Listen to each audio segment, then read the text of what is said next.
যারা আমার মতো ঝাল ঝাল পাবদা মাছ খেতে খুব ভালোবাসো এই রেসিপিটা তাদের জন্য। Hello everyone, welcome to Kamalika home kitchen. আমি এখানে 6টা পাবদা মাছকে ধুয়ে নিয়েছি, তারপরে এর মধ্যে নুন হলুদ দিয়ে ভালো করে মাখিয়ে নিয়েছি। নুন হলুদ ভালো করে মাখানো হয়ে গেলে তেল গরম করে এক এক করে এগুলোকে ভেজে নেব। আমি কিন্তু মাছটা হালকা ভেজে রান্না করাই পছন্দ করি, বেশি কড়া করে ভাজা মাছ আমার ভালো লাগে না। তবে পাবদা মাছ কিন্তু এমনিতেও বেশি ভাজা যায় না, না হলে ভেঙে যেতে চায়।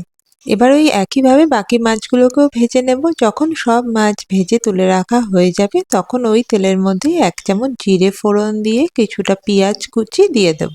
পেঁয়াজগুলো যখন একটু লালচে করে ভাজা হয়ে যাবে তখন কিছুটা আদা বাটা দিয়ে আদার কাঁচা গন্ধটা কাটিয়ে নেওয়ার পর গুঁড়ো মশলাগুলো দিতে হবে।